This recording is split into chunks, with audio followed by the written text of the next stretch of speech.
안녕하십니까 여러분, 압구정 수달입니다. 세종과 인천 지역들이 투기과열 지역에서 해제됐다고 합니다. 제가 그 소식을 듣고 너무 부러워가지고 이제 앞으로의 또 정책들 어떻게 변화할 거고 우리는 어떤 부분에 관심을 기울이면서 자산을 재배치하고 정리할 건 정리하고 등록할 건 등록할 건지 이야기해드리고 싶어서 영상 제작했습니다.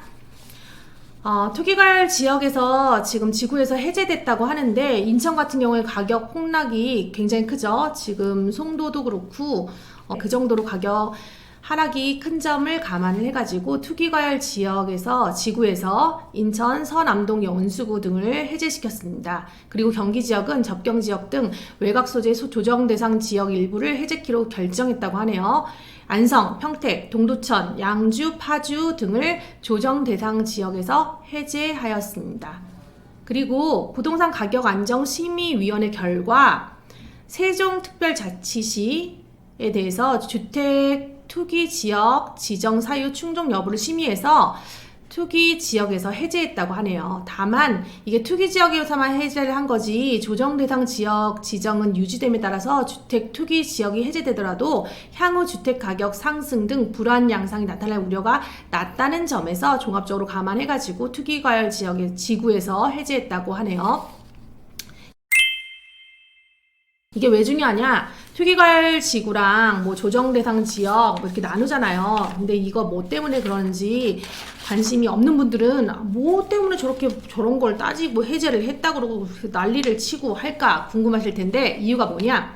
금융, 세제, 전매 제한, 청약, 정비사업 등등에서 다 제약을 받습니다. 자, 그러면 압구정은 재건축 진행 중인 정비사업지입니다. 그러면 여기서는 어떤 부분이 행동의 제약을 받냐? 투기과열 지구인 서울에 속하는 압구정동, 강남구의 압구정동은 재건축, 조합원당 재건축 주택 공급수 제한 1주택으로 제한시켜놨어요. 투기과열 지구면. 그럼 투기과열 지구랑 조정 대상 지구, 지역일 때 재건축 사업을 진행할 때 조합원당 재건축 주택 공급수 1주택으로 제한한다라고 하는데 아니면은 2주택도 줄 수 있는 거고 한 거잖아요. 근데 지금 1주택만 준다. 이게 뭐가 문제가 되냐? 저번에 제가 영상으로 말씀드렸는데 부부가 같은 구역 내에 두 채를 가지고 있어요. 그러면 지금 투기과열 지구, 그다음 조정 대상 지역이라고 하면은 요분들은 받는 주택이 한 주택인 거예요.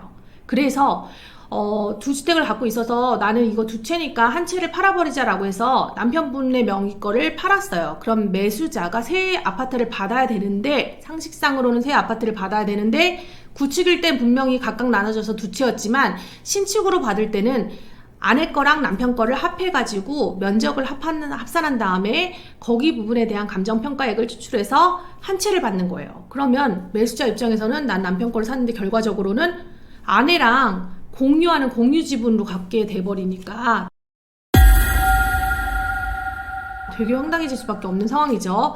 그래서 이런 부분에 또 제약도 있고, 두 번째 제약은 우리가 지금 신현대 2구역, 3구역, 구현대 4구역, 뭐 현대 8차 또는 이제 한양아파트 대다수의 지금 지역들이 다 조합이 설립되어 있는 상태입니다. 조합 설립 인가가 나와 있는 상태인데 그럼 이 상태에서 우리가 매매가 쉽나요?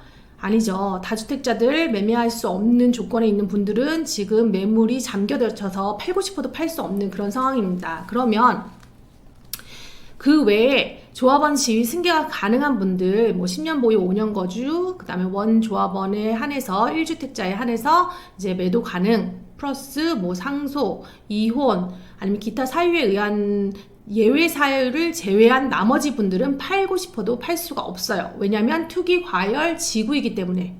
만약에 이 투기 과열 지구가 해제가 되면 우리 서울이 조정 대상 지역만 돼도 이런 재건축 사업 조합원 지위 양도 제한이 없어요.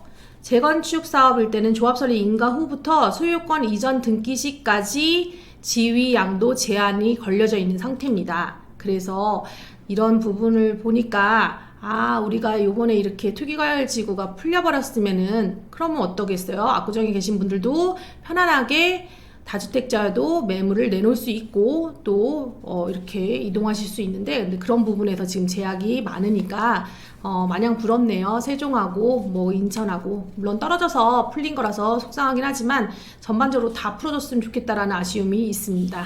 네, 그런 상황이고 그러면 이제 정부의 움직임은 요즘 어떻게 흐르고 있나 이렇게 풀어주는 거 보니까 좀 완화 쪽으로 가는 게 느껴지시나요? 네. 종부세 등 세금 완화에 대한 부자 감세 논란이 일면서 여야가 대치하고 있지만 재건축 안전진단 이슈만큼은 너나 없이 규제 완화 쪽에 방점을 찍는 법안들을 연이어서 발의하고 있대요. 실제로 8월 25일 더불어민주당 김병욱 의원이 안전진단 규제 완화의 내용이 담긴 도시 및 주거환경정비법의 일부 개정 법률안을 대표 발의하면서 이 규제 완화 행렬에 올라탔다고 하네요. 앞서 재건축 안전진단 규제 완화 법안은 국민의힘 태영호 의원과 그다음에 송원석 의원, 더불어민주당 전해숙 의원 등이 발의한 상태이고요. 법안 발의에 동참한 의원들을 합치면 국민의힘 20명, 그다음에 더불어민주당의 30여 명의 의원이 참여했다고 합니다.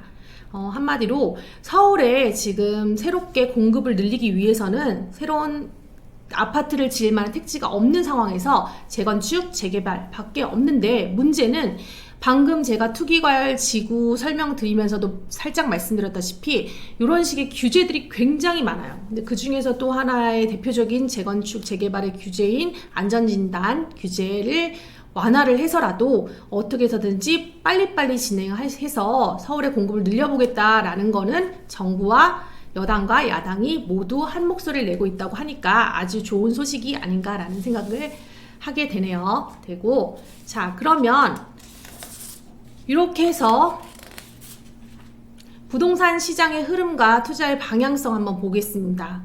뭐 이렇게 규제를 했다가 풀어줬다가 우리가 워낙 과열이 많이 돼 있어가지고 연이어서 이제 규제를 거듭해 나갔습니다. 그래서 이제 과열됐던 것이 강력한 억제로 인해서 하락했어요.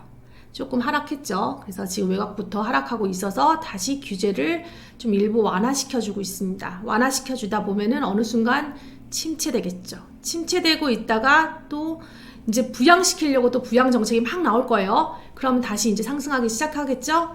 그렇게 하면서 패턴이 한 바퀴를 이렇게 서클처럼 돌고 있는 그런 패턴을 나타내고 있는데 미국의 빠른 금리 인상과 더불어서 지금 또 우크라이나 전쟁 때문에 수급이 불균형하다 보니까 결과적으로는 이런 빠른 인플레이션, 물가 상승과 그걸 잡기 위한 금리 인상까지 더불어서 지금 부동산 시장이 많이 움츠려 있는 상태입니다. 그래서 규제 완화 정책들이 방금처럼 뭐 세종이라든지 뭐 인천이라든지 그 외의 지역들을 투기과열 지구나 아니면 조정 대상 지역을 해제하는 방향에서 완화하든지 혹은 안전진단 완화 등등의 이런 완화 정책을 기조로 해서 지금 나아가고 있는 그런 상황이네요.